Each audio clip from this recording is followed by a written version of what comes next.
Y el hecho de que también, recordemos, por ley, se tendrá que ya realizar una convocatoria, una licitación para una tercera cadena de televisión nacional. Y estos son los elementos que empapan a todo este proceso para modernizar a las señales de televisión en México. Pero atendiendo el aspecto electoral, porque tocaste el de telecomunicaciones, pareciera pues un error, digamos que no muy acertado, un desatino, para ser preciso, el haber olvidado que el 7 de julio vienen las elecciones y que este podría ser un factor que comprometa un proceso de transición que inicia y sobre el cual el mundo pues está muy pendiente, porque además Tijuana abre la puerta para lo que viene en el resto de la región.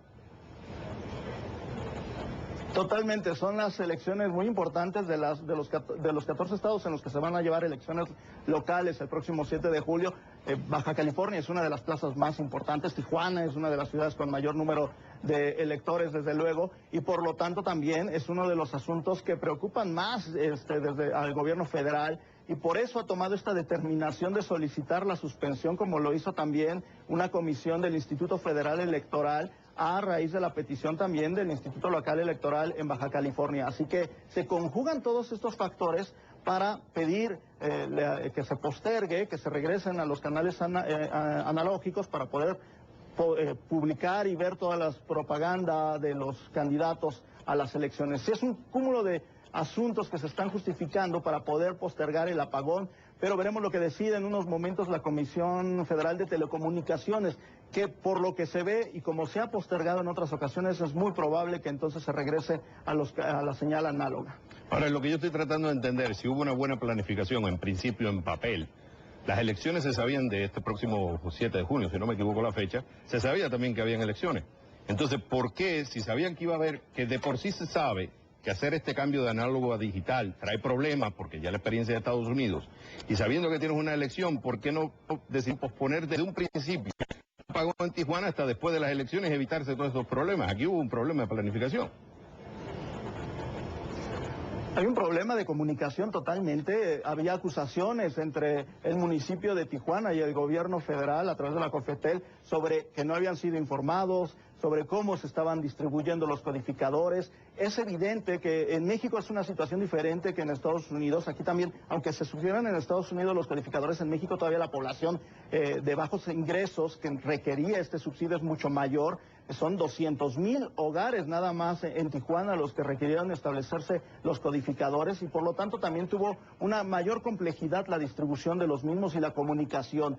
Y evidentemente también la televisora local, que primero decía que las quejas tendrían que dirigirse a un teléfono de la COFETEL, y después las quejas las orientaba al mismo municipio, cuando pues el municipio no tenía grandes asuntos o responsabilidad en el cambio de la televisión analógica a la digital. Así que es un cúmulo de problemas, sí, pero evidentemente que esta es la prueba piloto, y veremos en los próximos meses también los recursos que tenga que tener el gobierno federal para seguir la distribución de los codificadores en las ciudades que siguen para el mes de noviembre. Aclárame esto, tengo acá CNN México.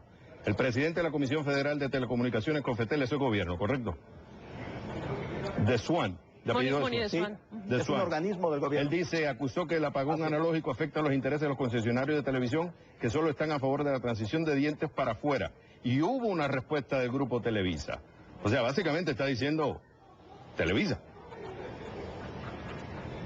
Sí, básicamente es la acusación que me refería al principio, sí, y es el hecho de que pues evidentemente van a perder parte del espectro radioeléctrico para poder utilizarlo, aunque Televisa justifica que como ese espectro ya lo va a operar el Estado, pues no tendría por qué estar deteniendo el apagón analógico. Pero es una situación evidentemente muy complicada en el sistema de telecomunicaciones mexicano por la dominancia de estas dos compañías, el que está precisamente retrasando. Habrá que ver en los siguientes meses cómo avanza en los siguientes municipios en donde se deberá llevar a cabo. Oye, por último, José Manuel, una cosa es que haya problemas y una cosa es que se cubra el 93,08% y que trates de compensar de aquí hacia las elecciones, digamos, con los decodificadores. La pregunta es operativa. ¿Qué no se puede resolver esto? ¿Qué habría que necesariamente pensar en cancelarlo? Porque incluso hay analistas que están criticando ya al presidente Enrique Peña Nieto por haber inclinado la balanza avanza él también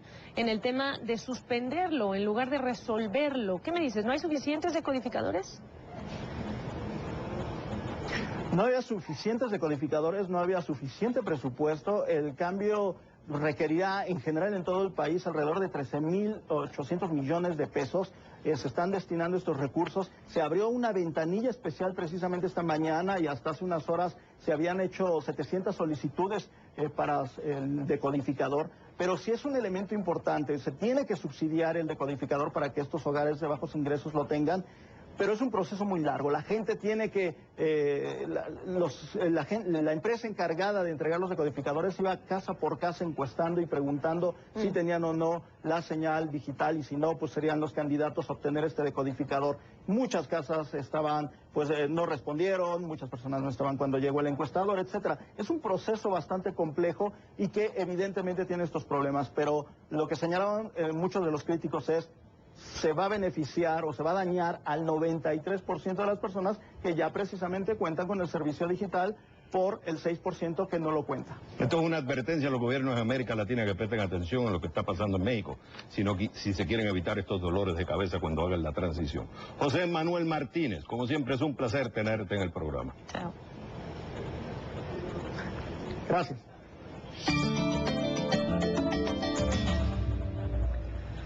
¿Quién gana hoy? Microsoft, y es que entre las mejoras que incluirá la nueva actualización de su Windows en el que está trabajando este gigante informático, hay algo que muchos usuarios están echando de menos en el Windows 8, el botón de inicio.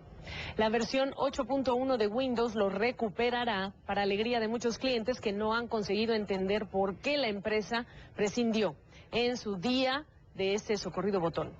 Es una de las novedades que incluye la nueva versión del sistema operativo, algo más simplificada para atraer a usuarios de tabletas. Microsoft quiere impulsar así las ventas del Windows 8, que no funcionó en el mercado como ya esperaba, y planea ahora lanzar actualizaciones periódicas de Windows en lugar de esperar varios años entre sus grandes lanzamientos. Quien aprende de los errores se merece un premio y le damos a Microsoft por ello la medalla de oro de CNN Dinero. ¿Quién pierde hoy? La ciudad automotriz en Estados Unidos por excelencia, Detroit. Detroit está en serios problemas financieros. Tiene 15.800 millones de dólares en pasivo. Está en el proceso de inventariar los activos que se tiene y cuánto vale para evitar la bancarrota. Aquí entran incluso obras de arte de Matisse, Renoir, Van Gogh, Diego Rivera. ¿Por qué? Al contrario que otras ciudades donde las obras de arte están en posesión de organizaciones sin fines de lucro, en Detroit la ciudad es la dueña. Hay un debate para algunos, considerando que esto es un horror, vender obras de arte que son icónicas de la ciudad. Es como vender, dicen, a tus hijos, que vendan otros activos o que suban los impuestos para apoyar al museo en caso que la ciudad no pueda mantener estas obras de arte. La realidad es que si Detroit se va a bancarrota, pocas opciones quedan para salvar incluso las obras de arte. Por el deplorable estado de las finanzas, le damos a Detroit la medalla de cartón de CNN Dinero.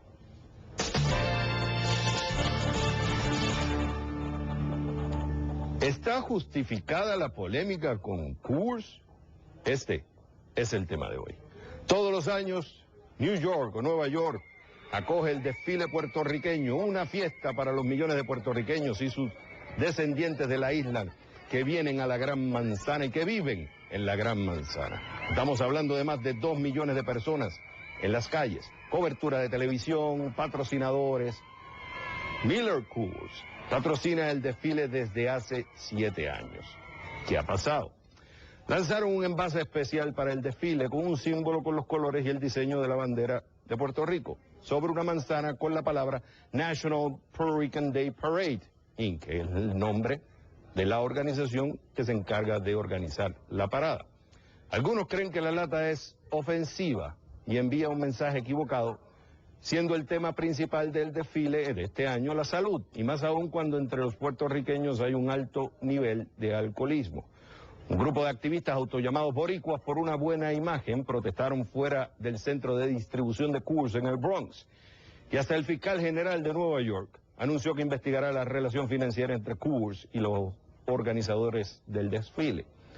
Después de trabajar con los organizadores del desfile sobre el diseño de las latas, fabricarlas y distribuirlas, Coors emitió una carta pidiendo disculpas y retiró el envase especial del mercado.